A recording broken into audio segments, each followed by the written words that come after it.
What a piece of junk! This is the Shattered Order Podcast. Go switch off! If you're looking for Star Wars Galaxy of Heroes news, information, and theory crafting, you've found the podcast you're looking for.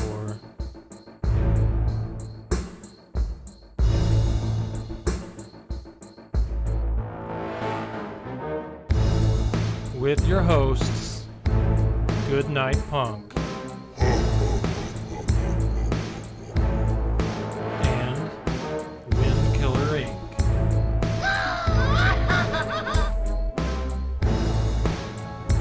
We would be honored if you would join us.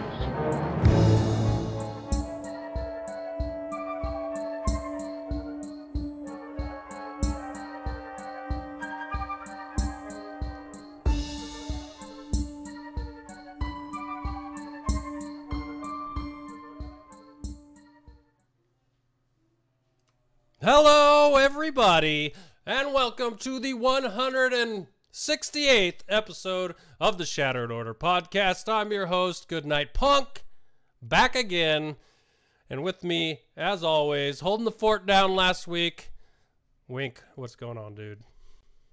Dude, not a lot. I tried to hold the fort down. We had a fun conversation, but I may have butchered the editing a little bit. I apologize, guys. It'll be fixed this weekend. It's been a week. It has been a week. So would you say that preparing for a wedding is your favorite thing ever or your most favorite thing ever? Easily my most favorite thing ever. What are people talking about? Do I look like I have a black eye? The hell? That's part of the wedding planning, folks. Oh, I know it. It's a shadow. Oh, okay. Is that better? We'll Hopefully? see. We shall see. Alrighty. So what are we doing? Are we gonna do some gameplay first? We gonna go into the show? What are we doing? I think we should just go right into it, and we can please do some gameplay at the end. How's that? All right, perfect. Sounds like a plan. Because I got some stuff from last week that I want to talk about. Not in the game. We'll get to all that kind of fun stuff. But I went to the Florida Galaxy's Edge. And I can tell you right now, that might be my favorite theme park of any I've ever been to. It's just, as a Star Wars fan, it is the coolest experience ever. So I'm going to put up some pictures of it on the stream, right? All right, so there's one. I'm standing in front of one of the Resistance X-Wings. That's literally in the walk-in to Galaxy's Edge, and it's just a nice lead-in to a crazy area. So first off, Millennium Falcon ride is freaking amazing. Don't let your 5-year-old pilot it. We incurred like $3,500 credits worth of damage taken off our bounty, so that didn't work out very well. But very nice. Yeah, 5-year-olds don't know how to fly Millennium Falcons, but that ride super cool. Makes me really excited to see the new ride, Rise of the Resistance, which isn't even out yet at either park in Disneyland or Disney World. So whenever the Rise of the Resistance ride comes out, that'll just make it even cooler to be there. Just all the aesthetics of this place makes you really feel like you're in the Star Wars universe. And yeah, it was just really cool. I even got a chance we got a 9-person booking for Oga's Cantina. And I tell you, for 2 months before we went there, I kept checking every day for even a 1-person booking in Oga's Cantina just so I could go in and get a beer there. And the day before, we got a 9-person booking in the cantina. Now, here's the funny part, right? They don't sell more than 2 items of food there, and our appointment was 8:40 in the morning. So really, I took 4 kids, my 4 kids, my parents, and my wife into a cantina at 8:40 in the morning to have drinks. Damn.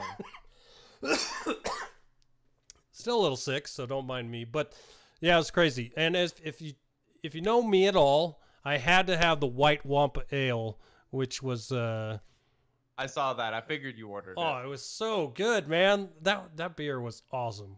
And it's not just the name that made it awesome. It actually tasted really freaking good. But it was 8:40 in the morning, so I only had one drink. There's a 2-drink maximum, actually. So you can only get 2 drinks while you're there, unless you get like they have flights and stuff. I don't know. Really cool to be in a cantina. You can see the picture up there right now on the stream, but behind the bar they got aliens up in tanks and all kinds of crazy stuff. Some the beer taps were IG-88 heads. Like, it was pretty awesome. Nice. But the last thing I wanted to say about Galaxy's Edge, and this is why I want to go by myself or with a friend that's into Star Wars as much as I am, instead of just my entire family. Me and you. We're talking about going next year. Dude, if we go together, the Disney Play app, there's a comlink thing in this Disney Play app. And throughout the whole park, there's comm panels, there's droids, there's ships, there's antennas on top of buildings, all kinds of cool stuff. And when you're in this app, if you point it towards it, and you hit the button for certain things like the comm panels, and you play a little game where you do a puzzle, it'll make the droids move, it'll make doors open, it'll really it's like this fully That's pretty neat. functioning game that you use your phone to play while you're in the area, and it is absolutely awesome. I only did like maybe 2 missions in the thing out of like 20. So there's so much in that app that I wanted to do while I was in there that I couldn't. So next time I go, for sure, I'm going to be playing in that app forever. Oh, yeah. It was super, super cool going up there and hanging out in Galaxy's Edge. That place was fun. So when you do go... Sounds badass. Enjoy it. Because it is just crazy. So... A lot of very cool pictures, too. Did you post any of these on our Discord channel if people want to go and check them out? I finally got them off my phone right before the podcast, so I can post them in the Discord after the show. Cool. Yeah, looks like a ton of fun, and I cannot wait to go and check it out. Yeah, for sure. Heck yeah. So... speaking of things I cannot wait to check out, there's this new TV show starting up pretty soon called The Mandalorian, and you guys may or may not be aware, but we are intending to start covering that show with a weekly podcast covering each and every single episode, but we need some help. We need some help from all the podcast listeners. We need ideas on a name for that show. We're going to cover more than The Mandalorian. We're obviously going to cover the Obi-Wan Kenobi movie TV series whenever that comes out. I'm planning to go back and rewatch Clone Wars, do that as well. So we need ideas. We need a good name, something that's fitting, that would work, that would just, you guys are creative. Help us come up with something because we are running low on ideas. So help us out. And I think that first episode is November 9th or 11th or something like that. Yeah, it's coming up real quick, and I'm super stoked. I do know I'll be in Hawaii when that happens. So the first episode of that thing probably won't be until I get back, but we'll figure it out. Sounds like a plan. Easy to do. Heck yeah. So, for those of you that are asking if I got anything in Star Wars, I didn't do the lightsaber thing because I didn't want to drag the 8 people I was with through that. Also, it was a week-long trip in Orlando, so I was already in the whole lot of money at that point, so I wasn't really interested in a $200 lightsaber right then, but I didn't get it. But I did get a bunch of these free coasters from the cantina. So I'll show you my favorite one. I actually have 2 favorite ones. This is my favorite because those are obviously Gamorrean Guard axes. Very nice. So I'm cool with that one. But this one has the coolest art on it, and that is a Rancor. So very nice. Yeah. Oh yeah. But the coolest thing I found out was that the Florida Galaxy's Edge has its own exclusive pop, or Funko Pop, and I also got Hondo Onaka, the Funko Pop. Ah, very exciting. I'm pretty stoked that I was able to get that from the one place in the world you can get it. So,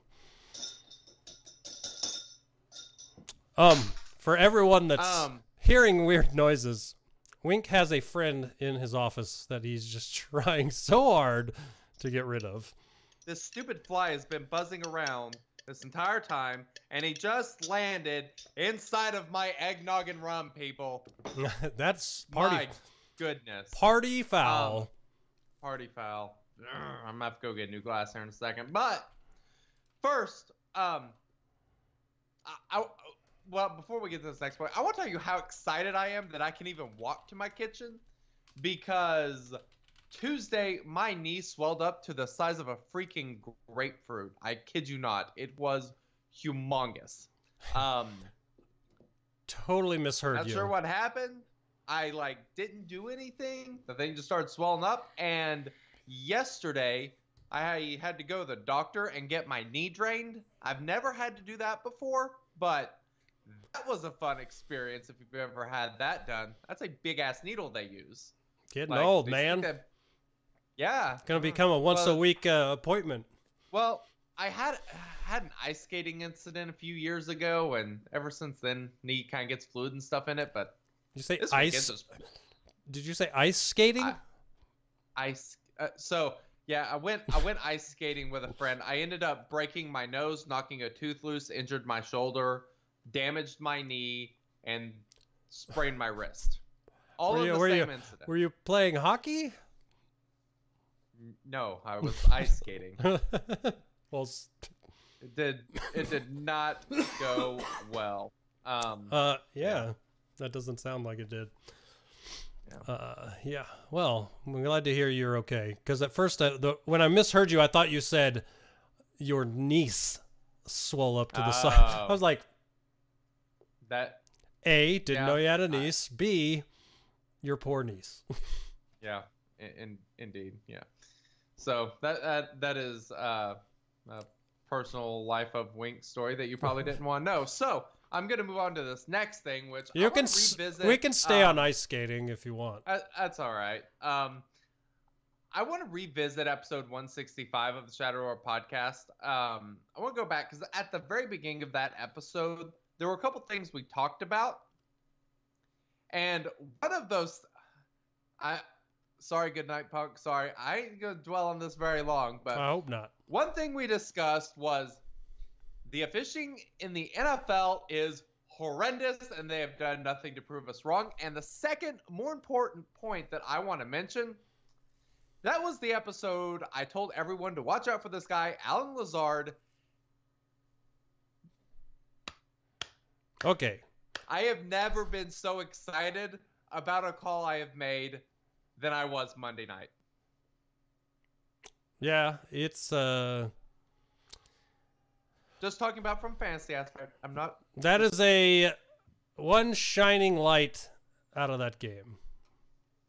So, out of a lot of dim, dark hopes and dreams being shattered. So, yeah, I think after that game, I went outside and millions of voices cried out and were suddenly silenced. So. Lots of lion roars that just wound up sounding like meows, kittens purring. Yeah, that was rough. We're not going to go into that because we all agree the officiating is terrible. Garbage, hot garbage. All right. Everywhere. So we're going to have a poll coming up soon. Should be in the show notes. We want to get some feedback on the show, your thoughts, and all that sort of stuff. What you guys think, what you guys would like to see from the show. You'll understand more when you see the poll, but I would really appreciate if you guys would go and take that and give us some feedback, because we need some feedback. Sounds we'll leave good. it at that. All right. It's time for the worst segment on the Shattered Order podcast. Execute Order 66. I love this part. This is my favorite. All right. So we haven't done this in a while. You may have to remind people how this works. All right. So if you have never been here on the live stream for this or heard it on the podcast, because it is kind of new. It's probably like 5-6 episodes deep. We have a new segment called Wink Tries to Pronounce Things. And it should be Wink struggles to pronounce things. Yeah. Wink struggles to pronounce things, and GoodNightPunk doesn't know the actual pronunciation, so he can't correct him. So that was too long of a title, so we just go with Wink Tries to Pronounce Totally things. fair. Exactly. We're going with more alien species this week. I got our boy Unkar Plut up there. His species is not featured this week. That was last time, but I love that dude, so there he is up there. And I've got the 5 names there to see how you do. So why don't you start us off? We'll start out with the Jakipri. The Jakipri. Ooh. That wasn't bad. Yeah. An ancient species that collected myths and legacies about the birth and death of the galaxy. Of the galaxy? I'm saying things wrong on purpose at this point. I like it. Next one is the I change. We'll go with Dupe. Nah, Dupe. A Dupe is what you wear in your hair, isn't it? Toupee. Oh, I like that. Like literally halfway through, you stopped. You're like, I don't know what I'm saying. I started thinking, I'm like, that's a hairpiece. But yeah, you're right. It's a toupee, not a dupe. Whatever. Toupee. We'll go with Dupe. All right, the Dupe are a thieving brown-haired species that stole from the Trandoshans. Okay. The Meelp. Meelp is a race of small beings that lived on Ancyon and did their shopping there. They're shopping. They're shopping. Okay. The Ongide. I think that's probably the one you'll probably get right the easiest. Ongide. Strong and disciplined species that made excellent foot soldiers. All right. And the last one. The Fulapitaku. I feel like that wasn't bad, but I have no idea what just happened. Yeah, it just kind of fell out of your mouth there. It kind of did, yeah. A blue-skinned species known... I'm not even going to try. A blue-skinned species known for their diplomatic ties to the Senate, though not granted a seat in the Great Room. All right. All right. As always, one of those 5 is not real, and I made it up. So I think this is pretty easy. There is a specific set of species that are brown-haired, and ironically, their name rhymes with toupee. You made it up. Oh, no. Damn. Yeah. Damn, I thought for sure that was it. Was it the Meelp? It was not the Meelp. Holy hell. I literally put Meelp in there thinking that when it said, did their shopping there, would make you think I made that up. Because it literally on Wikipedia says, for the Meelp, that they did their shopping on Ancyon. I don't know why that was important to put there. Interesting. But it was there. The one I made up was the Fulipitake. Fulipitake? Okay. Interesting. Yeah. Interesting. All right. You did pretty well on this one. Hey, I've tricked you twice in a row now. I feel pretty good about myself. True. Well, you should be winning. I should be winning more often than that, yes. But that has not happened. Yeah, that's all right. All right, yeah, you got me this week. That's all right. Well, I guess we should move on to this topic. All right. Hey guys, what did you do in SWGOH this week?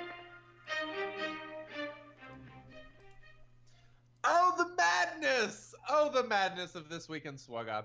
The podcast was out getting late. Apologies, guys. I spent my Sunday trying to get General Skywalker. I hope you will forgive me. I did end up getting him. I was one of the 6,000 people that ended up getting him. Yay! I did have to drop a 20. A whole 20? $20, a whole 20 to get some gear to take B2 up to Relic 3 because he was at Gear 12. That was the cheapest character that I could get up to Gear 13 of the characters I had whenever I was trying to beat that Tier 4 of the thing. And so I went with B2. 5 minutes later, done. So yeah, I was in a pretty cheerful mood after. Actually, I was just more relieved, not really that cheerful. Yeah, so I've been working on General Skywalker. He is Gear 9. He's got 3 Zetas, all the Zetas besides the leader ability, which I'm not that worried about. All the other ones, I think, kind of make him function as what he does. The Zeta on his leader ability is just a bonus. Like I think it's a good Zeta, but I don't think it's necessarily needed. It adds the 2% stacking offense for each buff that an enemy receives. So it makes counters like CLS or Padme or Jedi Knight Revan. It makes it kind of costly because you're going to be ramping up damage super quick throughout that entire time, and it's going to make it much more likely that somebody gets wiped out. So just basically reduces the number of counters. So yeah. That's pretty much it. I mean, I've been trying to get crap like stun guns and relic crap, and I'm trying to figure out what I'm going to do next as far as Gear 13. I've got some options, not exactly sure where I'm going to go yet. We'll see. However, I found a couple cool counters. This one isn't really that cool of a counter. It's Bounty Hunters versus Night Sisters, but I have yet to try it with my Relic 4 Boba and Relic 4 Jango, and damn, you did it today, right? Easy. I did. It's awesome.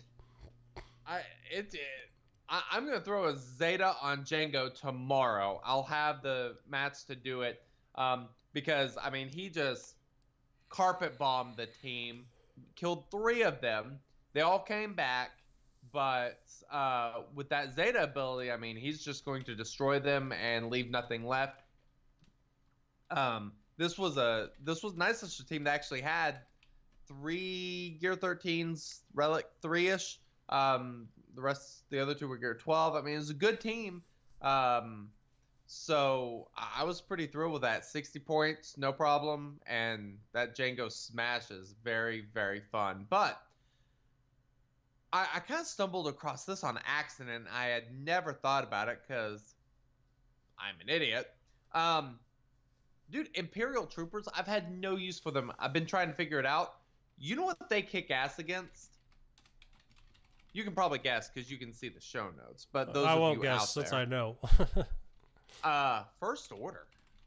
Like, really, really freaking good against First Order.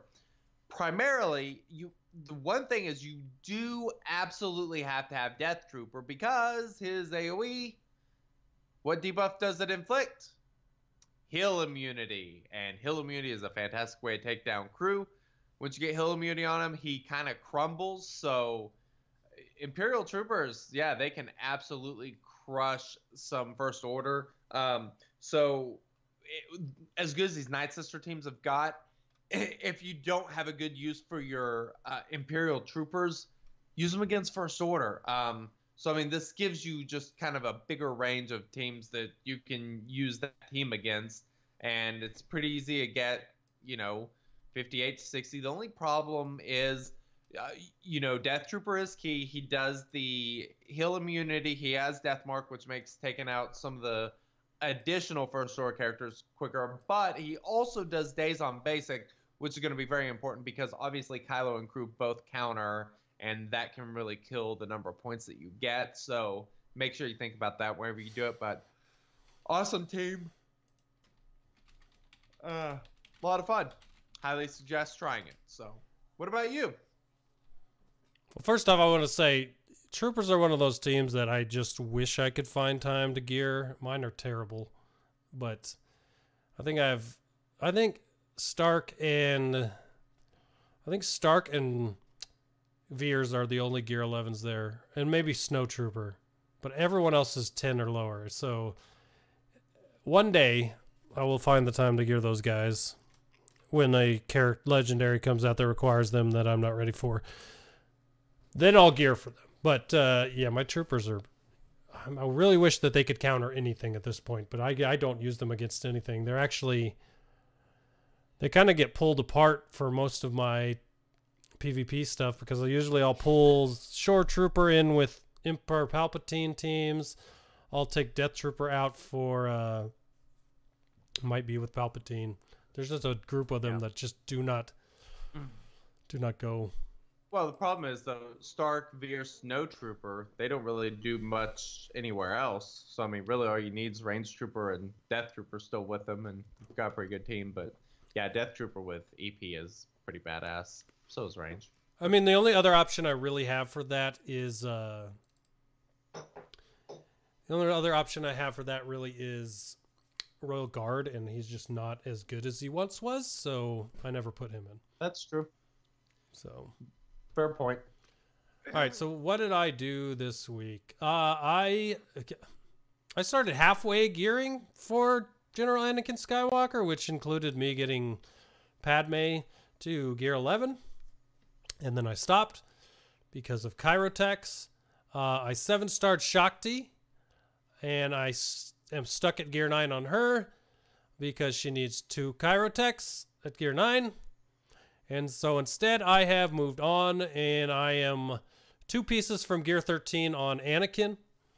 And I am also going for Ahsoka Tano after that, because that team, or just because Ahsoka, I want to have her ready for light side territory battles. But once I get done with those 2, I'm going to go back to Shakti, because I think my Gear 3 Relic 3 clones with a Relic JKA along with Shakti would be really fun to play around with in Arena. But yeah, so right now I'm working on, almost got Anakin to gear 13.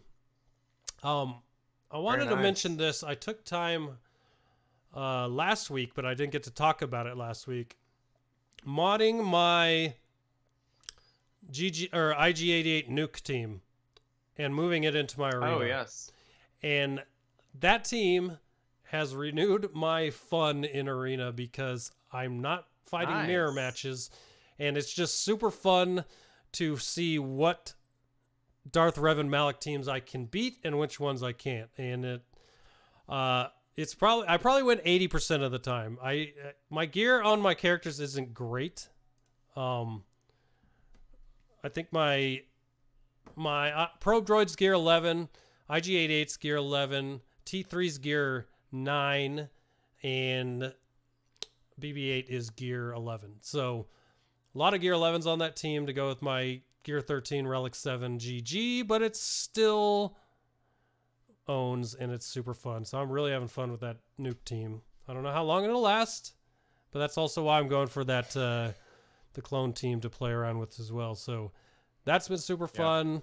I started farming a couple things, and I think this is a good thing to put out there for people if they're looking for something to farm or just to have in their minds for going forward in the next few months, because Rise of Skywalker is coming. I started farming Rose and Holdo because I have Rose at 6 stars. Sorry, I have Rose at 5 stars, and I only have Holdo at 4 stars. So I'm now farming those 2 to try to get them to 7 stars in the next couple of months. That way I am ready for anything that might come up with the new movie, because those are the only 2 I don't have at 7 stars. I would advise, if you are interested in something that might be coming up with the movie, those 2 might be involved, because they are probably the 2 least owned new trilogy characters. So of course they'll be the ones that are used.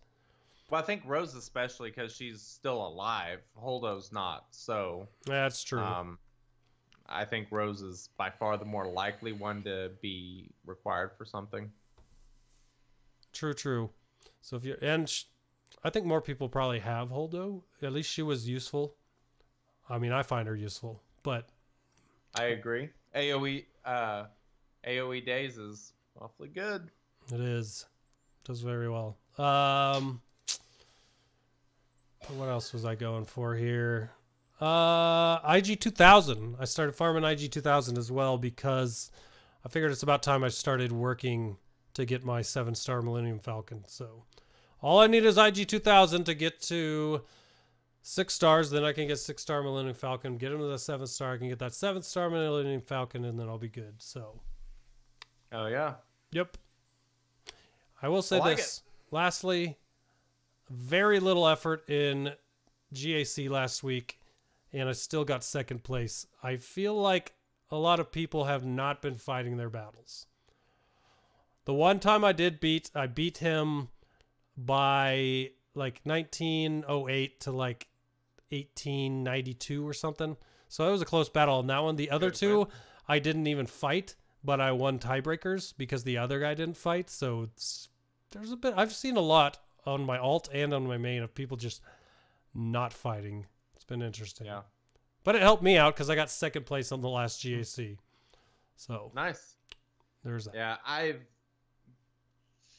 I've been having trouble caring about GAC. Caring in general, but I've been experimenting with teams a little bit in GAC and splitting them up, trying to use a lot. I basically split up a bunch of different teams, leaving 3-man teams for offense and then 5-man teams for defense, and just kind of changing things up because there's a lot of new characters that I have now. Like I have a Gear 12 Magna Guard. I have a Gear 12 Zeta Droideka. I have Wat Tambor. Like I have all these new characters. I'm trying to figure out what I'm going to do with them. So I've just been doing a lot of experimenting with my roster and stuff. How's your GG? Relic 4, I think. Oh, okay. I didn't realize you had Gear 13'd him. Yeah, Gear 13'd him a long time ago. Yeah, he's Relic 4. I'd like to get him to Relic 5 here before too long, but I took a Saj to Relic 5, ended up putting an offense arrow on her, one that has quite a bit of speed, but she's still like she is 218 speed with over 5,500 physical damage. She is a total monster. That was actually what helped me beat that event, was actually switching to an offense arrow on her and increasing her damage output. A lot of fun and very cool. Well, I'm gonna have to do that eventually, within the next 3 months probably. So I need an opinion. Who should I take to Gear 12 next? Should I take Count Dooku, or should I take Echo? That's hard to say. I feel like it's probably Echo since I have General Skywalker. Yeah, probably. The only reason I'm having a hard time deciding which one to tell you is because I want a Gear 13 Dooku really bad, but I don't want to take the time to do it myself. Yeah. But right now, with light side territory battles coming up and having General Anakin Skywalker, you'd probably be better off with Echo to start, I would think, because you're not beating Phase 4 completely, obviously, but all the ones involving Dooku, you're beating to 4, right? Like the Asajj and Dooku one, you're getting 4 out of 4. Yeah. So, well, even the final mission, the Dooku lead one, I've been able to beat the first wave of that one, and just beating the first wave of that one gives you like 1.3 million territory points. Yeah. If you can beat wave 1 of that, that is so much better than beating 2 waves of any other missions. So, oh yeah, for sure. If your guild's doing that, I highly suggest you guys go into that and work on that and try to beat that. I think I use so it's Dooku lead, General Grievous, B1, B2, and I use Jango. So haven't had any trouble. It works pretty well. It's generally General Grievous that ends up smashing at the end, and like I said, mine's Relic 4, not too crazy, but I've been running the crit damage set, crit damage arrow, crit damage triangle, and then health everywhere else, and does really well. Because crit damage will get you the highest damage output with him, and yeah, so I I suggest you guys do that and talk about that with your guild leaders if, you know, they're trying to make people avoid that. That can be a great way to maybe get an extra star there or something if you're one of those guilds kind of borderline in that final phase. Yep, that's definitely a good chunk of GP from that mission. I'll have to give it a try this next one. I still haven't tried it. Ones that I'm on the fence about being scared of whether I can get through one, I haven't really actually been doing. But the GP difference is so big, it's worth at least trying on the next one. So I'll have to give that a try. Yep, for sure. So we shall see. All right. You ready to move us next topic? I hope so. Back on topic. We're talking about Roadhead. Or Road Ahead. Sorry. We're talking about Roadhead, really? Road Ahead. I feel like that was a fitting sounder for this segment. Yeah, I think it will work. We'll allow it. So, we've decided that tonight we're going to talk about our own state of the galaxy with Galaxy of Heroes. This is going to be fun. It's going to be something. Because there are some, I mean, okay, so just before I even watched, just before we even started our podcast, I watched a video by Mobile Gamer earlier, and then I watched a Cubs fan Han video where he was kind of going over Mobile Gamer's video and just the general sentiment of a lot of people that I've talked to. We are now down to 9 original members from our first day guild. Just within like 8 months ago. Oh, wow. Within 8 months ago, we still had 25. So we have lost a lot of them in the last 8 months of our original players from our guild. It's basically the reason we want to go over this is just because of our own. I don't want to speak for Wink, although I'm pretty sure he agrees with me. Discontent with what's happening right now, where things are at, and just general sentiment. Jeez, cough, make me cough. In general with the game. So we'll talk about Malik here in a second, but why don't you explain, why we're thinking about this right now? So there's been a lot going on recently. I mean, this whole year has been a little dramatic. They released Malik earlier this year that you had to finish with Guild event store currency, and didn't go over real well. And then, of course, now we have General Skywalker, and we've had the same freaking meta since whenever Malik came out back in, was it March or something? We had Padme to help break that up some, but there has just been so little changing in the meta. It seems like it gets longer and longer. It gets less exciting and just more bloody boring the longer time goes on. It's very frustrating. Admittedly, I have had fun with Padme trying to counter the meta. That's been the most fun thing. And then relics weren't met with great excitement. I'm still 100% on board with relics.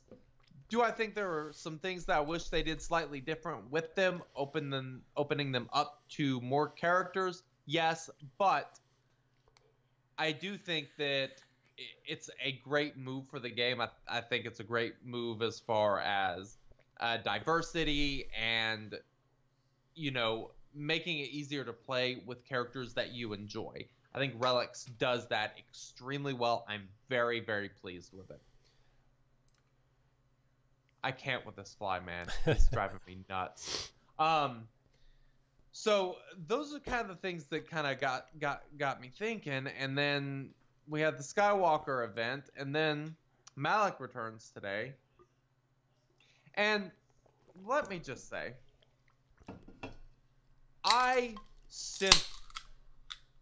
how far down the rabbit hole do you want me to go ranting here? However far you want to go. Let it out. It's better to get it all out. In my opinion, this is just my opinion. You don't have to agree. No one has to agree. When you put out an event and allow everyone to do it and get shards like that, that is pure incompetence. It is piss poor planning. It's no quality control. It's not doing your damn job. And it's unacceptable. I don't get it. It wouldn't take... There are so many ways to prevent this issue. And it's crazy. It might even be more acceptable or understandable if this was the first time it ran after the original. But this was the second time, and there was no problem with it the last time. Yes. So where did this problem come from? Why did it happen? It makes no sense. I saw some people suggesting that it's because it is still an epic conflict and maybe something with the coding, calling the General Skywalker an epic encounter or whatever, tied in with this, somehow reset it or something. Whatever the reason, I don't care.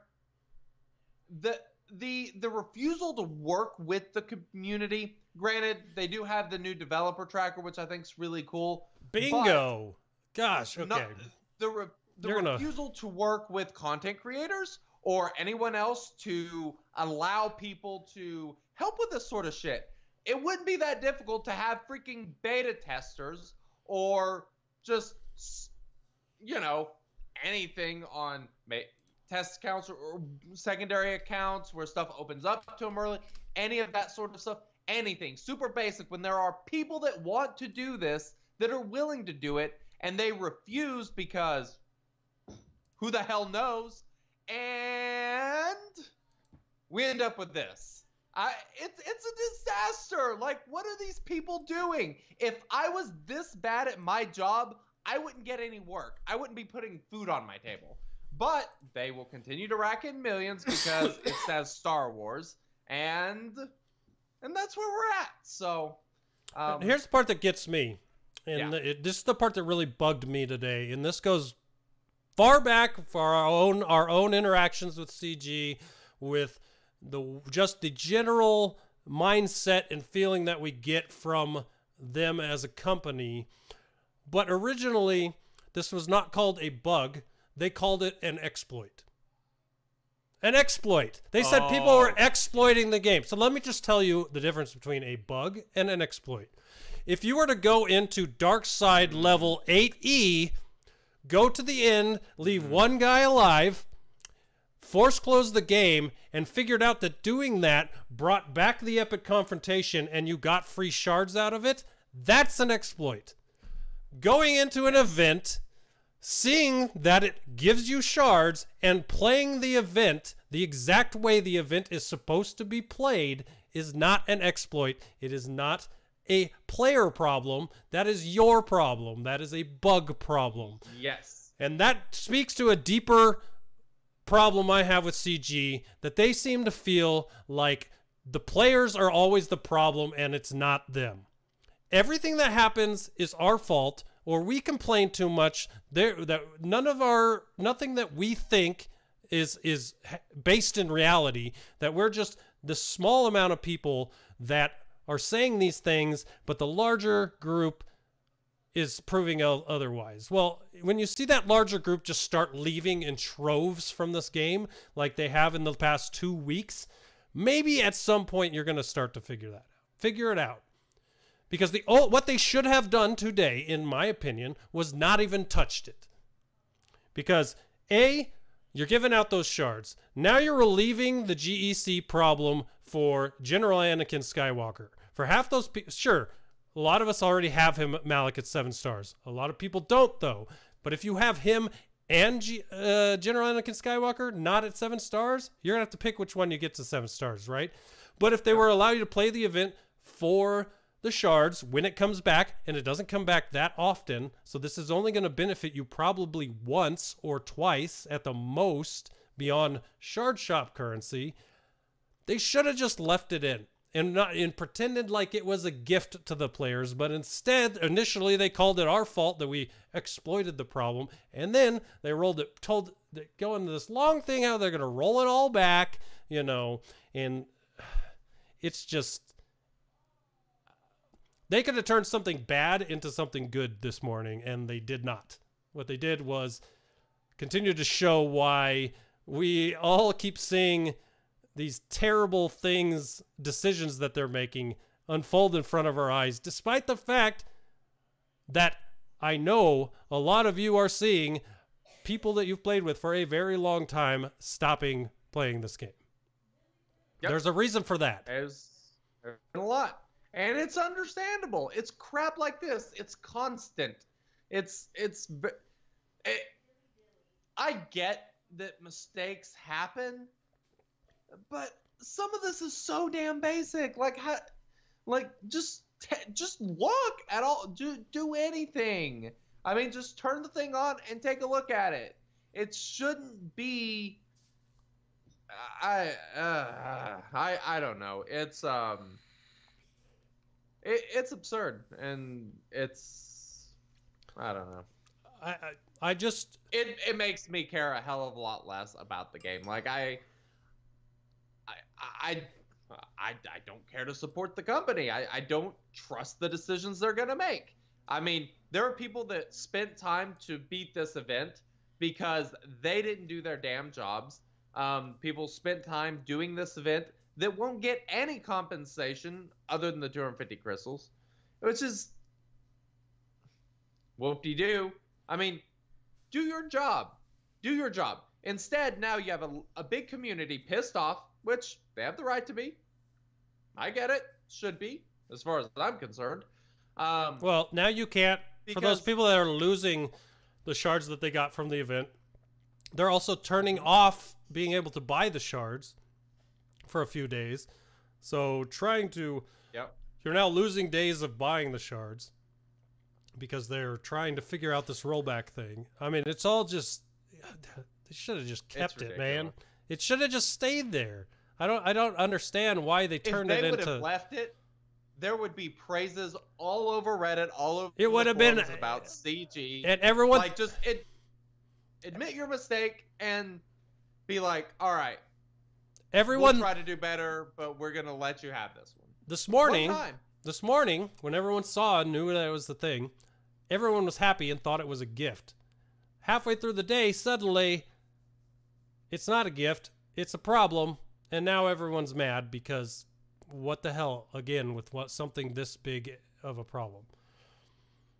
I don't. Okay, so I said I was going to talk a little bit.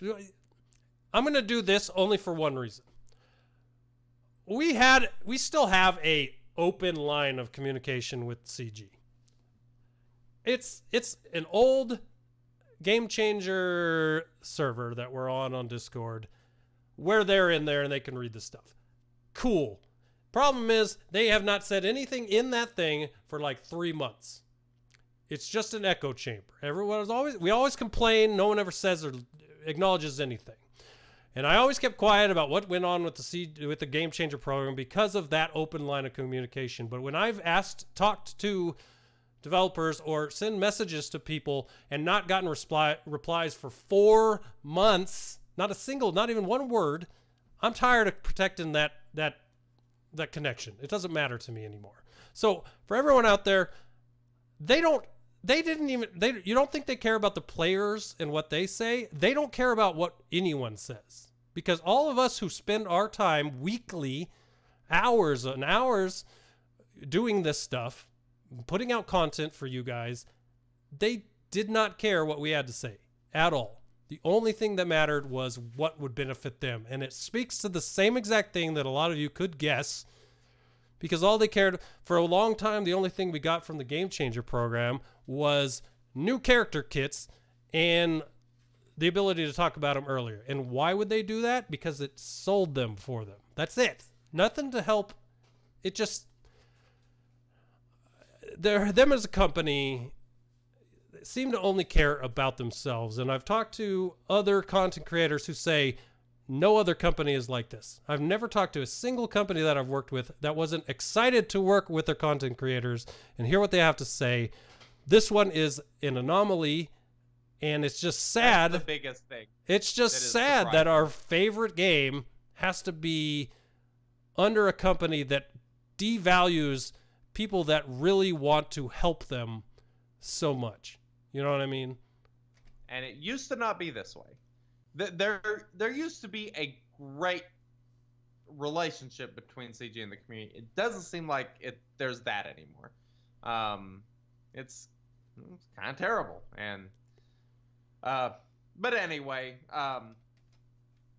it's okay. So we'll get more input from you guys about related topics in the poll, but yeah, for sure. I put down some sections for the State of the Galaxy. You did. For us to talk about individually, and then finally kind of like a general section at the bottom. But there are a lot of sections of the game I want to talk about just to see where we're at and what we feel about those parts of the game. The first one I put down is character parity. I don't know if you noticed that this last year, it seems like almost, besides maybe Vulture Droid, there weren't a lot of marquee characters this year. Vulture Droid, Shock T. I'll have to go to SWGOH events and see what other ones there were. But if you compared this year to last year, so much less characters dropped marquee-wise. And it seemed like almost there were more characters that dropped as legendaries or journey characters or epic confrontations than anything. And I'm curious your thoughts on the way they're releasing characters seemingly now. I don't know, it's a little uninteresting. And the other thing is, they should be releasing something. I mean, we got the territory battle. What else we get? Oh, that's right. They upgraded Grand Arena to where our rewards are garbage. That was the other thing. Yay. Yay for content. That's been my biggest... we're in character parody here, but I'm going to say this is my biggest problem with the game right now is that we spent 5 months on things like Gear 13 finishers, relics, all kinds of stuff that has nothing... So Gear 12 plus, Gear 12 plus, Gear 13, and then relics. And basically in that time, content wise, they released Grand Arena Championships, which has been good, but like you said, the rewards make people not do their battles, as implicated by me talking about getting second in Grand Arena Championship by only fighting 1 round.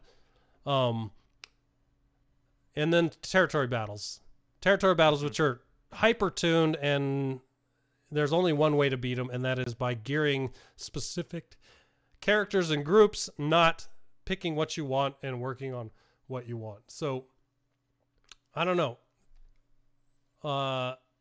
Basically, here's what the marquees were for this year. Carthonasi. No, that was last year. Was this year? Sorry, that was I was gonna say December 1st. So here we go. B1 Battle Droid, Droideka, Shakti, and Vulture Droid. 4 marquees in this entire year. And then they also have listed here Galactic Chase, Emperor Shuttle, and Ebon Hawk. Okay.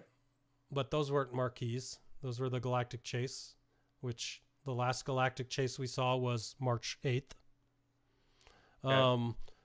Now let me just go look at last year. 1, 2, 3, 4, 5, 6, 7, 8, 9, 10, 11, 12, 13. I'm already at 13, and I'm only in July, going back to July of last year. 13 marquees going back to July of last year. Like, the character drops this year have been hot garbage. MIA. But we have got Darth Revan, we've got Malak, we have got Padme, we got the total rework to General Grievous and his droids.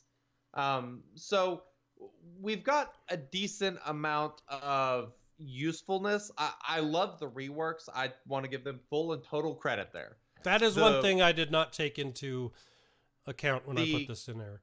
The Galactic Republic reworks Jedi Knight Anakin, Ahsoka, Kenobi, awesome. General Clones, Grievous, absolutely awesome. Clones rework, awesome. Geonosians, Nailed them. The bugs, yes. So we've got a lot of reworks this year. So, I mean, I guess with the reworks, and especially when so many of these are old characters that a lot of older players probably have, that's amazing. I love it, and I think that's something that the community was really excited about earlier this year. Been clamoring for General Grievous. We got that rework. We got the clones rework. I mean, everybody's pretty thrilled about everything that happened there. It's a lot of the other crap. It's just what do you do with these characters? And the Grand Arena, like Grand Arena, I gave a damn when the difference between first and second was 25 stun guns. Yeah, hell yeah, I'm gonna sit there and take my time. Yeah. But now it's 250 GAC currency, which gets me 4 laptops. Piss off, ain't worth my time. Nope. I mean, like, literally the time I would go spend doing anything else, I could purchase crystals that are more valuable than the time I would spend playing the game. That's the problem. But Wink, what about when you move between divisions? That's where the real rewards are supposed to be. Oh, that's right. Yeah, the rewards at the end of a month-long GAC that, I mean, are they even as good as what first place in one round I was honestly don't think I've ever seen over 1,500 GAC currency in my bank. I don't think I've ever I know seen... I haven't because I spend the shit, but well, so do I. But I mean, like, even at, you should get more than that at the end of a 5-week Grand Arena Championship. It should, like, let's go look. So the bottom of Kyber gets 3,200 crystals. Let's see. Where the hell is my calculator? Because I've been drinking eggnog and rum, and I am not going to do mental math here.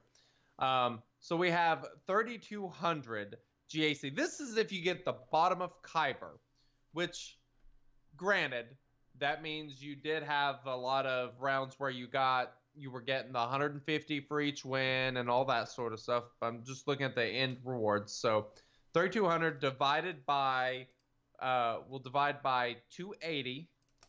And then I will multiply that by 4. So the end rewards of hitting Kyber, just hitting Kyber, very bottom of the barrel Kyber, in Division 1, gets you for almost 46 pieces of Cairo salvage. 46 pieces. not even a full one. Over a month. And that's if you hit Kyber. Granted, there are a little bit more rewards as you go. You get the extra 125 for each win versus losing. You do get the additional 250 for getting first over second. And I do get that adds up. But I mean, the rewards aren't close. It's not even kind of close. They're awful. They are far, far worse than they were, which kind of pisses me off. I like, they talk about wanting to remove the reliance on Arena. Well, you're not doing a very good job with Grand Arena. Like, give us more incentive to want to win. Like, the hell do I care? It's fun. I get to test out teams, but If I lose, I'm not tearing my hair out. Yeah. It's already gone, but you get the idea. Yeah. Yeah. I don't care. It's terrible. It's really, really, truly terrible. There need to be better rewards in the game modes, in my opinion, because I can't imagine being a new player and starting this game. That sounds. Here's terrible. the problem with being a new player: you don't know anything is wrong. That's fair. So you would have to ask a long-time player, and then you would just look at them like, "Why are you so upset?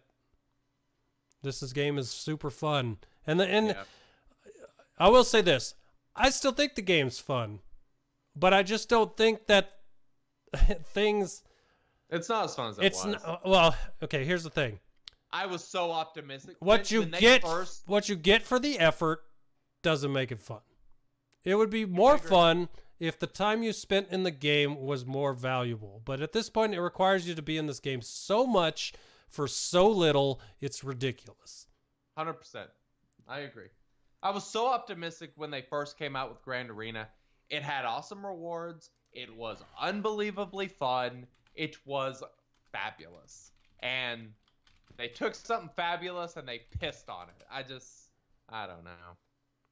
I don't get it. I don't know why that change needed to happen, or I don't know. And I think everyone feels this way. I don't know anyone who is playing now that was playing when Grand Arena first started who thinks that this is an improvement. It is a massive nerf. And I don't know why they do this. They've done this before with rewards. They have good rewards, and then they tank them. Come the hell on. Like, do you not realize what that does to people? It pisses people off. Like, it should work the other way around, CG. Haven't they done that with raid rewards in the past? And then make them better. They were awesome. Yes. Didn't Tank have great rewards when it first started, and then they just kind of pulled the rug out? Was it the Tank that had them? Seems like there was one of them. Well, I know that. Yeah. No, it was the Sith raid. It was the Sith raid because every raid reward you got one crafted piece. Remember that back when it first started? Every time you beat it, you got a fully crafted piece. One of them at least. Yeah. That was good. Now you can't get one if you're not even in the top 10. Yeah. So. All right. Anyways, back to character parity. I just talking about the amount or parity. Parity. Okay. I just want to mention that people are like, why do you want more marquees? And I'll tell you why. Because marquees follow a set schedule. If I don't buy the marquee, I know in 2 months I'll be able to farm it somewhere. Guaranteed. And I can count on a clock. It's been 5 weeks since that marquee was out. Within the next couple weeks, that character should be farmable. So if I don't want to buy it and I want to wait, I know how long I have to wait. Legendaries, you never know what's going to happen. We don't know. We don't have any freaking clue when General Anakin Skywalker is coming back. Could be a month. Could be 5 months. Could be never. You never know. So I just more annoyed with how they're releasing every character as a journey or a legendary, or give me more than that. Like, those things are fine. They're fun, whatever. If I can't get them the first time, I'll get them the next time. Totally fine. But give me something else to farm in the meantime. Give me other characters. Like, until I decided to go after Holdo and Rose, those are 2 of maybe 4 characters that I can even farm at the moment, that I have anything left to farm for. Like, we're at the point now where, like, back in the day when I finished all of the shipment farms, it was like, okay, well, the only place to farm anything now is hard nodes. And as much as we hate hard nodes, at least there was something to farm. Now there are not even characters going into the game to even put on hard nodes or Cantina or those places to farm. I don't know. I just think there needs to be more characters being put in this game. I'm totally changing the topic, but this just occurred to me. I don't understand. This is the dumbest thing, in my opinion. So we had the Hoth territory battle, and they created the Geo territory battle. Mm-hmm. They created the Geo territory battle knowing that guild event currency number 1 is used to get a character in a store, and in the updated game mode, they reduce that currency. These are endgame characters using a currency that they're giving you less of for doing endgame content. This is what we call stupid. Make it the same amount. Or give us a conversion rate on the guild event currency too, to convert it to guild event. We shouldn't have to. The fact that guilds like ours are discussing going back and doing Hoth shouldn't be a discussion. This is so backwards, bloody ignorant. It just and what pisses me off more is the reason they do it is to cut out the amount of currency that we have for extra gear so that you buy the shit. Because everything they're doing right now is about trying to make you buy gear. That's the entire point. Which is hilarious when you think about the fact everything. Which is hilarious when you think about the fact that they literally said, we're going to make getting to Gear 13 easier by making gear more readily available. Yeah. I guess they meant adding extra lines to weekly shipments for you to just pay for it. I don't know. They were doing the Obi-Wan hand-waving thing when they said that. We never said that. It just, I don't know. It's stupid. This is common sense. I can't think of another game that follows such stupid logic. It makes no sense. But whatever. I don't know, man. We'll move on to the next one. It kind of ties into what we were talking about here. Gear grind and relics. I have no... Okay, I still kind of have a problem with stun guns because I'm never have any stun guns when I need them. I still have to farm those and get them out of shipments all the time. But any other gear piece besides Chirotechs, I don't have any problems with. It's always stun guns or Chirotechs for me. I absolutely despise Chirotechs. Mostly for me, but yeah. I hate them with a passion. They're awful, especially when every new character has 5 of them. Yeah, it's terrible. Well, you need 100 pieces. I think he had General Anakin Skywalker needs 10 fully crafted ones? To use the awesome new relics feature, you need 100 Chirotechs no matter what. Yeah, it's just out of control, and that's why I stopped gearing Padme and Shakti, because hey, I can go get I can use those Chirotechs to get Anakin to Gear 13 and feel much better about that than getting Shakti to Gear 10 for 2 Chirotechs. Yep. For almost the same amount, I can get Anakin to Gear 13 than to get Shakti to Gear 9. 9! Like, what the hell?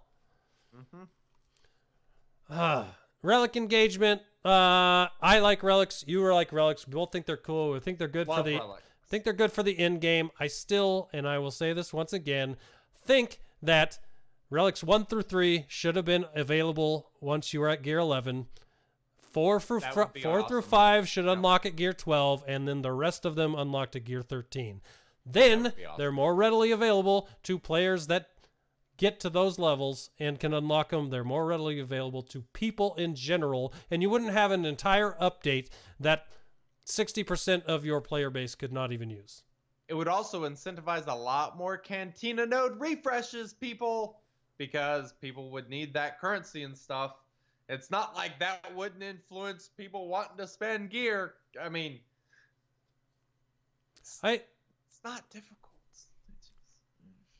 Why do you make such an awesome system? Something really cool, really exciting, that really makes even your mods better, because this is even more incentive to care about mods is better relics, and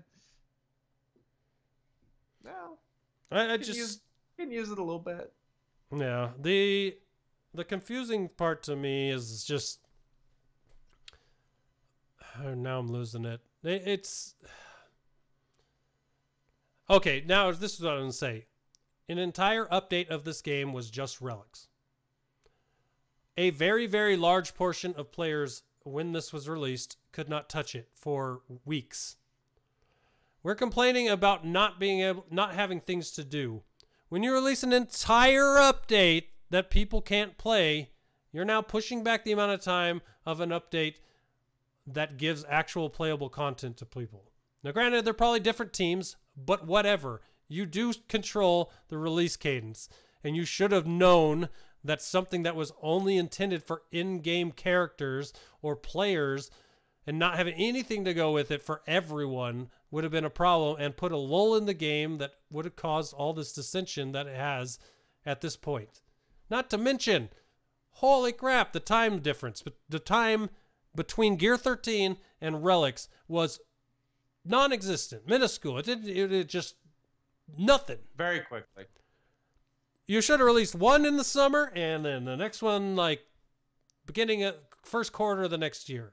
Something to give people a chance to Gear 13 more characters and not worry about relicking them at that point. I just don't understand why they like we spent an entire summer up till now with non-playable content besides a territory battle, which we already had. It's not new. It's not the most fun mode in the world. It is. I enjoy it to a degree, but it's not the most fun thing in the world. But an entire summer up till now with nothing new besides gearing characters. And not only gearing characters, but starting to gear characters you already had geared before up and not bringing new factions up to a playable level for your roster. So for me, my troopers, can't touch them because I'm now worried about Gear 13s and relics on teams I had geared up. Or, you know, my First Order, just things that you would have gone through before. It's just there hasn't been a lack of content like people say. There has been content, but that content hasn't been ways to use your roster. It's just ways to upgrade your roster with nothing to use them on beyond modes that already existed and a new territory battle. That is completely true, which kind of carries us into our next topic, which is PvE content. Raids, events, territory battles, that sort of stuff. Let me say that one of the most fun things in this game, in my opinion, one reason, so if you're unfamiliar, the way that the Shattered Order does raids is we launch, say, P1 at 9 o'clock. That's post time. Post your damage. Then at 10 o'clock, you can post your P2 damage. Then 11 o'clock, post your phase 3 damage. Then at 12 o'clock, post your phase 4 damage. This is fantastic because it gives you a chance to actually play the game. You can go in, you can experiment, you can use different characters, you can play around. And that is a lot of fun. And as much as I do like territory battles, they are fun, but it's one and done. You can't play with it. You can't experiment. There's no experimenting. You have to wait 36 freaking hours or whatever it is till the next phase to open up, which isn't the same anyway. Like, there needs to be a way to kind of practice and actually play the content. It's so damn frustrating. Words can't describe how excited I am about the new Call of Duty. You know what I love about Call of Duty? I want to go play Call of Duty. I want to get on there. I want to run around or camp or whatever and shoot people. That's what I want to do. That's the whole point of the game. And do you know how easy it is to do what I want to do in that game? It's super simple. You log on and you do it. You know how easy it is to do what I want to do in SWGOH? Didn't wait. Wait. Maybe next Thursday. Why does it have to be this way? It's just so dumb. I don't know. I do not know. I put this in there for one reason, and it's to mention that as far as PvE content goes, you've got raids, which the newest one is now 1.5 years old. You have quote-unquote events. If you look in that event tab, I don't know what the newest event was, but I guarantee you it's older than the newest raid. Nothing in there is updated. They said they're not going to update anything. At this point, why don't they put those rewards into something else and just not have it? Because they're not challenging. They've not been upgraded or tuned up for any of the new gear. They're just worthless events at this point. Half of them just give shards that are just shard shop currency. Okay. Let me say I do actually like the events. Because, yeah, they're kind of easy. But you can also play around with random teams. You can throw in, like, let's see what happens. And you can restart it. And you know what? At the end of it, you get some currency for shard shop to go buy some gear. but it's something you can actually play. Yeah. You know, I love the events. Like, if only Galactic War every was 5 days or some crap. If only Galactic War pulled actual meta teams and not these hodgepodge of characters that were pointless, Galactic War might be something that people actually enjoyed, because you could take your teams in and fight meta teams to go through and test different comps. You could see something's working, back out before you kill it, try something else, things like that. Yep. But the problem with Galactic War is it just pulls random characters, puts them together, and says, it's like fighting an auto set defense in GAC. I mean, it's a thing. There it is. I have an idea. Sorry. Ooh, all right. I don't mean to interrupt. This would be cool. What if they changed raids? Not add like a mythic tier, not doing any of that stuff. Just make it to where the raid is a single person event, and you say it opens by the guild. It opens and it's open for 48 hours. You can go in, you try to solo the raid. This would be for, say, Rancor and Hiroka AT. And maybe give bonuses for doing it in a certain time. If you beat it in a certain time, you do this. If you do, you know, if you clear it with only so many attacks, you get this. Or something like that. Some sort of way to make that a little bit more interesting, because it's something that you can replay. And here's an idea to go along. Give people top rewards for when they clear it. Single player raid would be awesome, and then this would be the best way to make you be able to play it. You have to earn 600 tickets to be able to open it. And you don't earn it doesn't just open at 600 tickets. Oh, I like if that. you get 600 tickets, the next day after you earned your 600, you were able to start your personal raid and do it. But if you didn't get 600, but if you didn't get your 600, you didn't get 550 tickets. You got 0. That would make it so that every person in your guild, at the detriment to themselves, if they didn't get their 600, they could not open their personal raid the next day. So not only does it help them to get their 600 now, it actually helps the guild. I like it. And then no one would have to chase anyone down for tickets, because the only people not getting 600 at that point are people that are not furthering their roster by making sure they open up their own thing every day. It's a really good idea. I like that a lot. Yeah, I like it. That would be interesting. I think there's stuff they could do there simply that would give people more playable, non-boring content that could be challenging. It's just, I don't know. So as far as PvE content goes, in my opinion right now, we didn't even touch on territory battles. Territory battles are there, but they're tuned so hard from the start. It's just, they get annoying for the first bits. I'm only actually starting to enjoy Geonosia now, because before it was more of a hassle. But I don't know. That's the only real hard content there is right now, and they just need more. We need some kind of update. We need some kind of news, anything that's going to tell us what's coming that's playable PvE. Because right now, PvP is definitely dominating this game. And as we've already stated, some of those PvP modes really just aren't worth the effort you put into them. Yeah, that's true. So we'll move on to PvP content. Arena and Fleet. Arena for me, suddenly fun again because I'm using a new team. The GG Nuke team. That team's fun for me right now.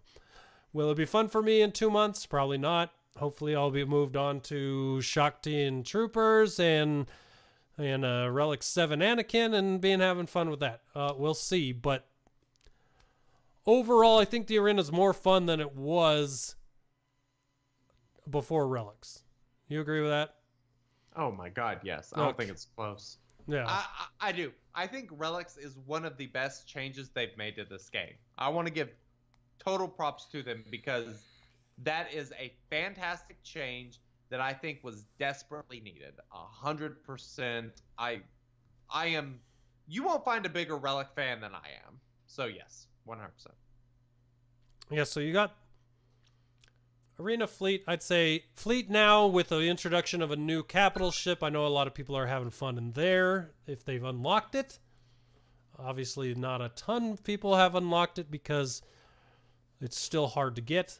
But for everyone that's unlocked the Negotiator, I know I've heard a lot about people enjoying that. Once we get Malevolence, I think that'll upgrade Fleet even more for people to have fun. Territory Wars. That's something else. They tease us with that awesome, badass ship. Let us play it. They keep hinting it's coming. Mm-hmm. They've been hinting for 6 freaking months it's coming.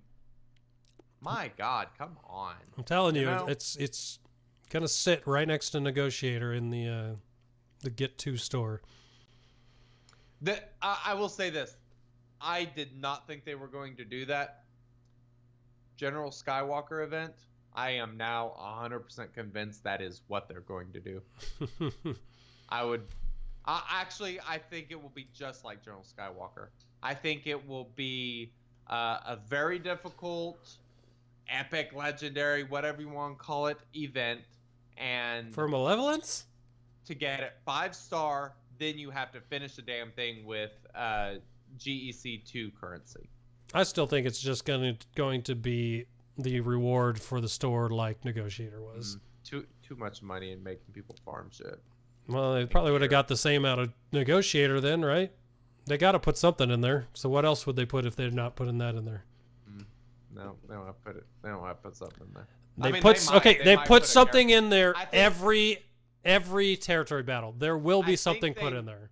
Yes, I agree. I don't necessarily think that's going to be a ship or something. That's just what I think they're going to do with Malevolence. I think there will be another distraction whenever the light side territory battle comes next month. I guess we'll see. Because I don't see Malevolence being the next event with Rise of Skywalker coming so quickly. Because light side territory battles is coming in November, right before that movie's coming out, and I don't think they're going to be focusing on Malevolence during that. They've been time talking frame. about it for 6 months. True, but it's still, they're not going to take the focus off of the brand new movie for that. But we'll see. You could be right. They might. Who knows? We'll see. We never know anymore. Grand Arena Championships, I think we beat that horse till it's dead, so we'll skip that one. And we'll move to overall game health. So 6,000 people got General Skywalker. There's like over 1 million people play this game. I think. Do what? Those numbers just stifle me. Let's just say there's only 1 million. What is the percentage of players that got him if there's only 1 million people that play this game? Yeah, it's crazy tiny. Right? I'm not going to do the math, but it's like a portion of a percent. I mean, it's tiny. So I'll do the math because I'm really curious. 0.0001%, I think. 0.6%. 0.6%? 0.6%? Where'd I get a 1? Of course it's a 6. It's a freaking 6. Yeah. Dumbass. 0.6% of the player base is that unlocked. Really what it is? So yeah, that makes sense. I didn't move the decimal. Yeah, so less than 1% of the player base. If it was only 1 million players, unlocked General Anakin Skywalker. No. And that is a third of as many as who unlocked Malak the first time. What was it? I believe around 16,000 unlocked Malak on the first time. So. Yeah, I don't know, man. That number is just abysmal. It's sad. It's small. It almost makes no impact for most players. And maybe that's why some people just don't care. Because they'll never see it. That's probably fair. I don't know. It's just, but the engagement numbers there. I mean, like, okay, so I'll be completely honest. I was going for him. And I spent a vault getting to where I was in striking distance. And I actually bought a second vault to continue to work on that. But once I found out he was unlocking at 5 stars for guild event currency that I didn't have, I completely stopped that farm. Totally understand. I'm like, by the time this dude gets to 7 star for me, there'll be a new meta from Rise of Skywalker characters. And it would be completely pointless for me to have spent my money on this dude. Unless he's needed for light side territory battles. Which he will but be. Even if he is, I'll say this much. Like CLS with Hoth, he'll probably only be needed for special missions that get you currency. In which case, I'm okay not having him. It's a small problem as opposed to a big one if I couldn't do actual CMs to get stars in the territory battle. So at that point, I'm really still not missing too much. You know what I mean? Yeah. So I was just like, no, I'm not. I don't really care. Plus, I was on vacation. When I found out about General Skywalker on like Tuesday or whatever day it was on vacation, and I'm like, this is the worst week that this could have been announced. And now I'm going to have to scramble when I'm at home at night from walking around a park for 10 hours trying to get myself ready for this event. So that kind of played into it too. I was just like, you know what? It's easy to convince myself to just enjoy my vacation and forget about this dude at this point. I don't know. Yeah. So next point we kind of already beat with a dead horse about CG calling the thing an exploit. To which I say, get your head out of your ass. Exploit this. That's not an exploit. I don't even know where to start with that. It's just so unbelievably stupid, but whatever. I need some kind of make good. I need a reason to believe that things are going to get better, because right now I don't have any reason to believe that anything's going to get better based on what we've seen this year. Get worse. Exactly. I need something. I need some kind of anything said to the community, because after General Anakin Skywalker, 6,000 people unlocked. Basically, they haven't said anything about anything. All their communication, just all we get are State of the Galaxies, which have a little bit of information, just enough to make you think that they're communicating, and then QAs that give you snippets, decent information, but a lot of just, oh yeah, that sounds like a good idea. Oh, maybe we could do that. It's just like, it's the illusion of communication when you're really getting no meat, no potatoes, nothing to sink your teeth into. And that's the last point I have on here for the overall game health. There's no real roadmap for us as players of anything new that engages us. We don't have anything to believe in right now for this game, in my opinion. I don't know that they have a roadmap, but just by the way they speak about things, they're like, yeah, we're probably going to work on a raid later this year or early next year. It's like, they don't know. Play it by ear and just figure it out. I like Joker's point in chat. The next road ahead will likely make or break the remaining player base. I could see that. I think there are a lot of people that are like me, waiting for some kind of hope for this game that they love, that it will get better. Because there's really just nothing to be excited about at the moment. Because even in November, when we get a new light side GOTB, it's the same thing with the opposite faction of what we already got. Only this one's tuned for this one requires relics, basically. So it's going to be worse than the last one. So what else besides that is there? But don't forget. I've got a lot of these Galactic Republic teams relics because I've been using Padme for a while in Arena. Wait, hold on. What? So somebody's telling me she's going to have to be platooned. Yeah. Surprise! And most def in chat. Wonderful. Vehicles will save the game. Stop. Vehicles might be the straw that breaks my back if they do introduce them. They fucked up ships. If they implement vehicles, it's going to be the same garbage, and it'll just be money for your favorite AT-AT and your land speeder and snow speeder, and then with no real use for them. It does sound terrible. It sounds garbage, terrible. Don't put it in this game. But it's new content to play. Yes, but it's not content that I get to play using the characters I just spent 7 months gearing and putting relics on to play with. That's why it's stupid. We just spent all this time building these characters with these new things you put in the game, and then you want to put in a mode that you don't even use them. It's stupid. Why? Why would you do that? Why? Makes no damn sense. Which is why it will happen. Can't disagree. So, I feel like we've ranted a little bit on tonight's show. Yes, okay. Is that fair to say? That is very fair to say. And I think this is, okay, so let me just say this. I think this is important to let this all out sometimes, right? If you listen to this show, normally me and Wink are pretty agreeable people that, well, maybe not with each other, but with the game and, you know, what we like in this game. And we're pretty more upbeat than a lot of people. Yeah. But at this point, you can see where this is wearing on even us.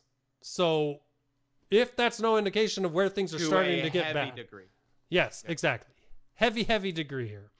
So I'm sorry if it felt like this was just a bitch fest.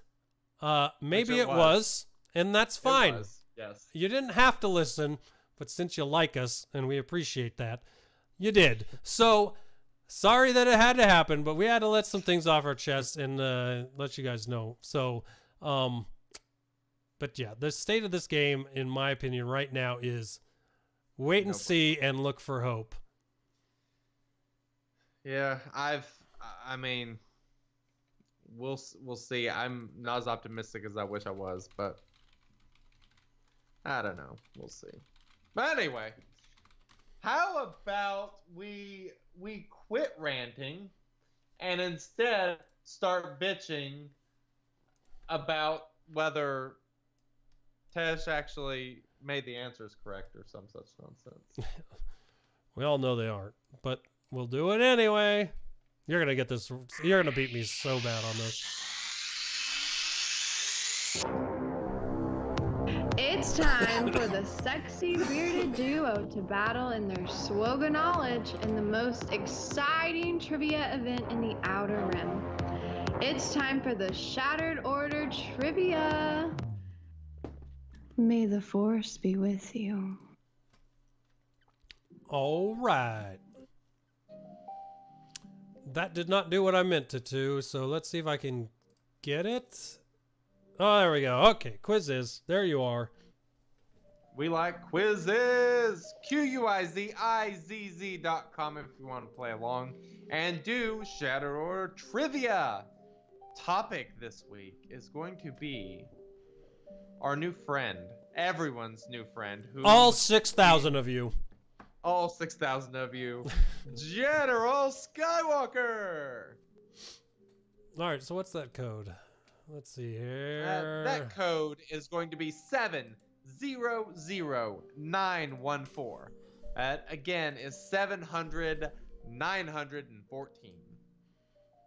All right. 700,914. You are going to beat me really bad at this because I read the kit twice on vacation and haven't looked at it since. I'm moderately familiar. Well, you have them, so I hope you... I would assume you know more than me just based on that. But who knows? Fair. I know I know he can attack twice on his basic. Ooh, I like it. Yeah. Maybe I just gave away an answer. I don't know, but we'll see. All right, let's do this. All right. Let's do it to it. All right, first question. Oh, hold on. It says enter your name, but it put Wink Rules. I've never put that, but I'm leaving it. I've never put that. Okay, bud. All All right, first question. Surprise, General Skywalker trivia. Let's find his weaknesses. He attacks twice per turn or something. Will Darth Treya's lead punish that?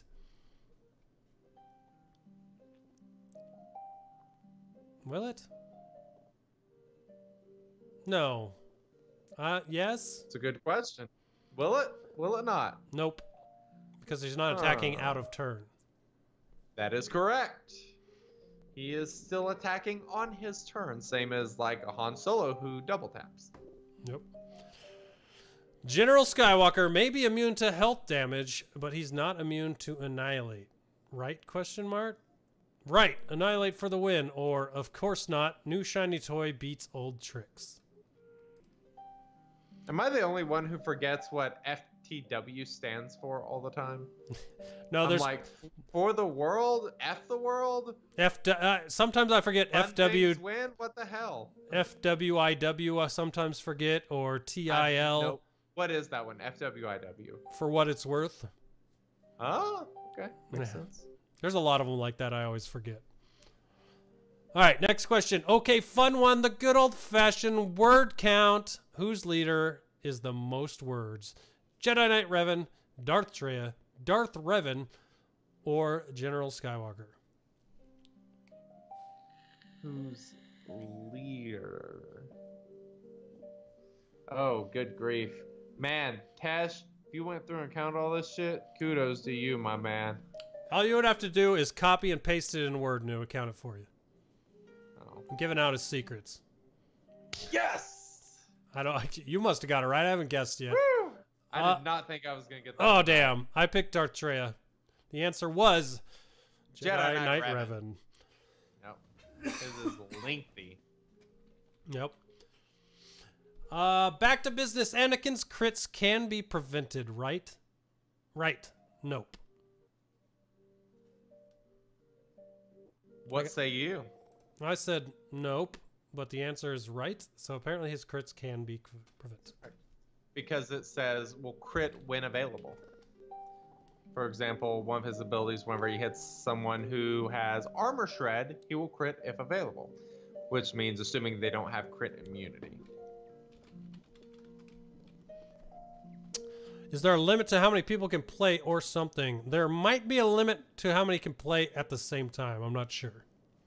So if you're not being able to get in right now, try again in like 10 minutes. And if not, then we'll all just ping Tesh at the same time. It'd be great to coordinate like 30 people pinging Tesh at the same time.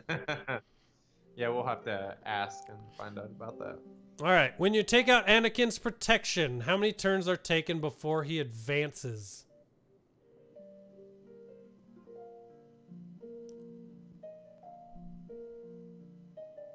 I'm counting in my head. Okay. The options. Oh, crap. I don't remember all the options. 10 turns by the enemy, 5 turns by allies, 5 turns by enemies. Ah, it is 10 turns by anyone. Grr, I selected the wrong one. And the correct answer is 10 turns by anyone. It's 10% protection for each Per turn, right? Basically. Yeah. Yep. Okay, I'm like I said, I'm doing terrible. Okay, so when he's in cover, I should give him heal block. That'll work. Slow his allies and take a few turns. Stop doing anything or let his allies go to town.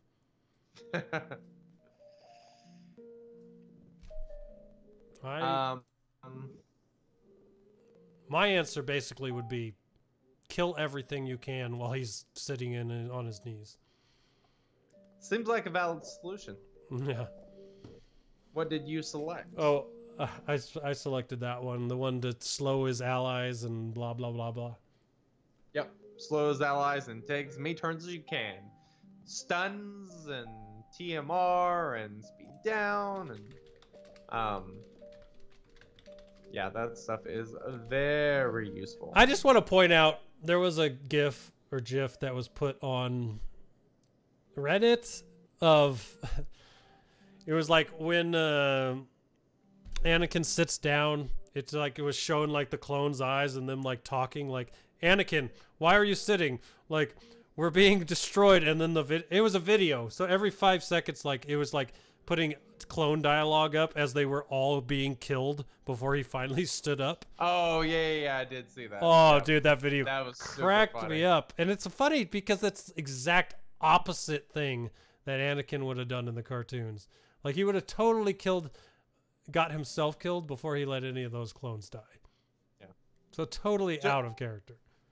Joker asks a good question. Do turns missed to stun count as turns taken? I think if your turn meter fills up, I do believe that counts as a turn. So, yeah, I think I said stun. I don't think stun. Stun's definition says stun for 1 turn, right? Yeah. So, turns the over. Turn is removing the stun. Yeah, exactly. Last question. Thanks for coming, mystery guest. You're welcome. I'm glad I'm here. Aw. General Skywalker keeps increasing my cooldowns. How does he do this?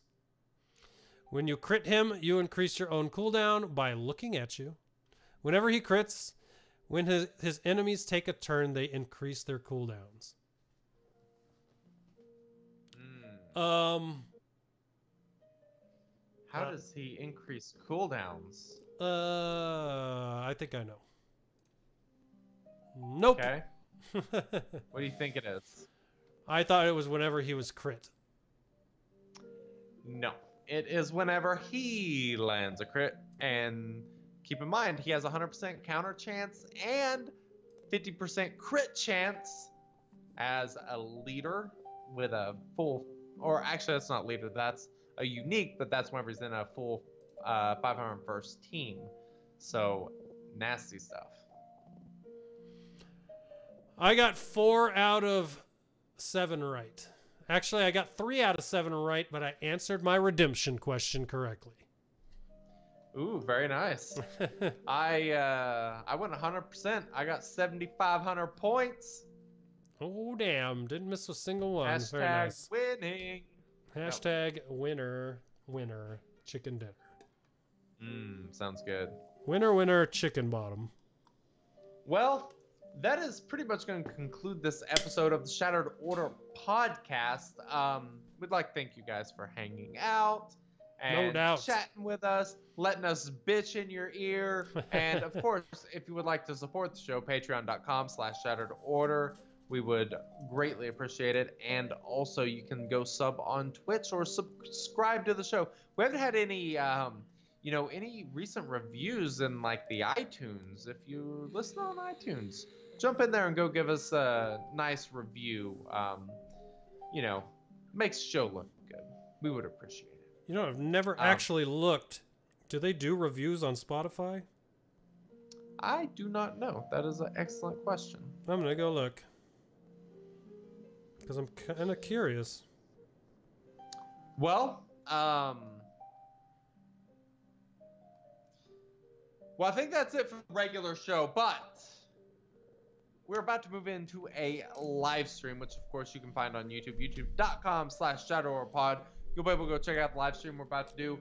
I don't know what we're going to do, other than I know I'm going to take my General Skywalker up another level, and we're going to do some Grand Arena, so make sure you check us out there. And if you're listening on the audio, we thank you, and we will see you guys next week.